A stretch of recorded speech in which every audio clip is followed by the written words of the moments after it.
Hai, Assalamualaikum. Saya Akilah. Dan saya Jaina dari JTV PSS SK Adulita. Hari ini kita akan menjalankan satu aktiviti yang menarik. Semoga kita semua dapat berikan kerjasama dan menikmati aktiviti ini dengan penuh semangat.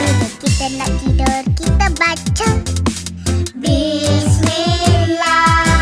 Bila kita dah bangun, kita kata Alhamdulillah. Bila kita nak makan, kita baca Bismillah. Bila kita dah makan, kita kata Alhamdulillah. Bismillah. Bismillah. Bismillah. Alhamdulillah. Bismillah. Bismillah. Bismillah.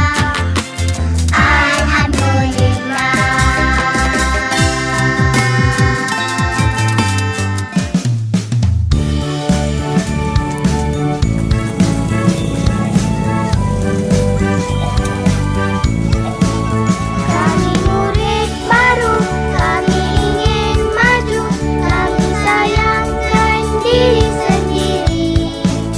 Ayo kawan-kawan, kita tunjuk bukti, rajin datang sekolah setiap hari.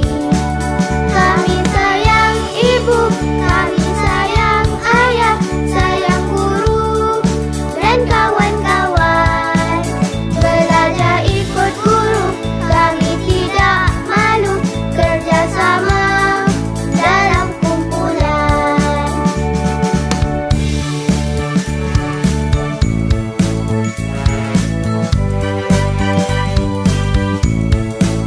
Kami murid baru, kami ingin maju, kami sayangkan diri sendiri. Ayo kawan-kawan, kita tunjuk bukti, rajin datang sekolah setiap hari.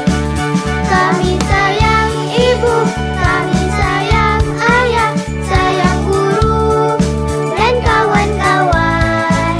Belajar ikut guru, kami tidak malu, kerjasama dalam kumpulan. Kerjasama dalam kumpulan. Kerjasama dalam kumpulan.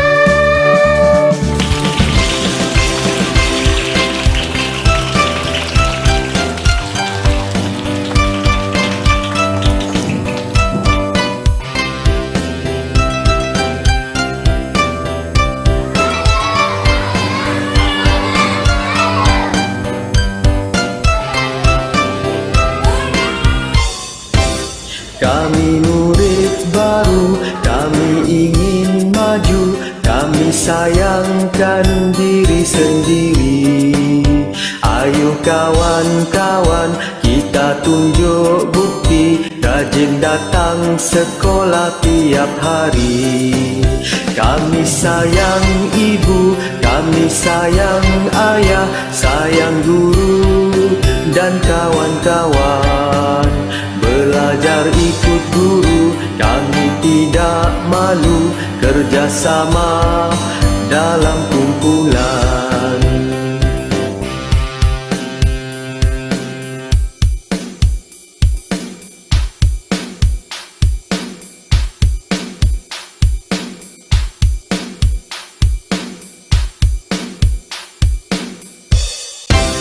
Kami murid baru, kami ingin maju, kami sayangkan diri sendiri.